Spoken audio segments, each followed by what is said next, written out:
سلام به بیننده های عزیز ما در سراسر جهان. سلام از شهر دوشنبه پایتخت تاجیکستان به همه فارسی زبانان دنیا که در هر گوشه و کنار جهان هستند. هدف از پیشنهاد برنامه ما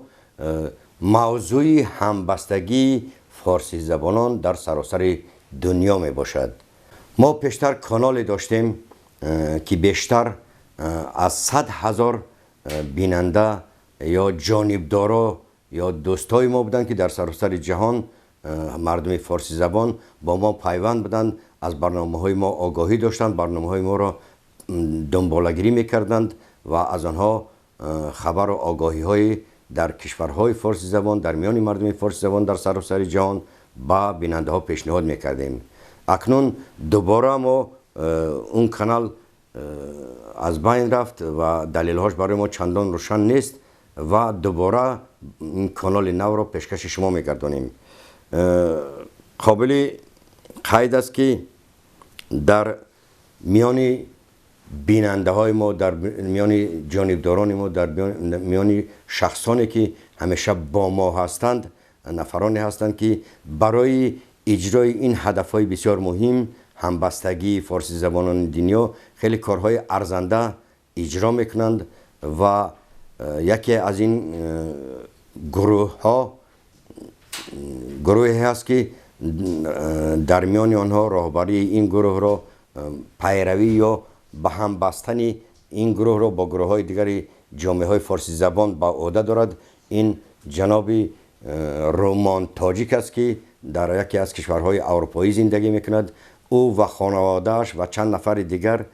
کارهای خوبی را در این زمینه به انجام رسانند، در زمینه همبستگی مردم فارسی زبان دنیا. و باید بگیم که این گروه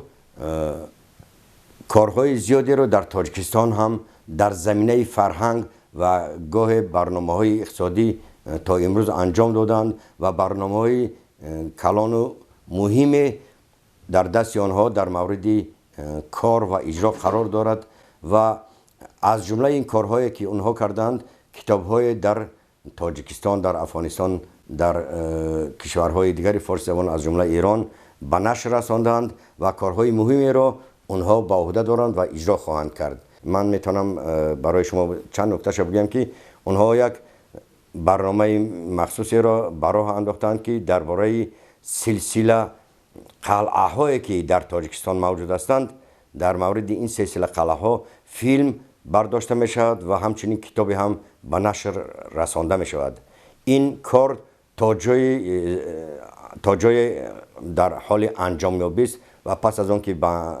انجام می رسد البته هم فیلم و هم کتاب پیشکش شما خواهد شد. و از همه شما صمیمانه خواهش میکنیم که با ما همراه باشید و در اجرای کارها با ما همدست باشید و هر چی میخواهید، هر چی پیشنهادی دارید برای ما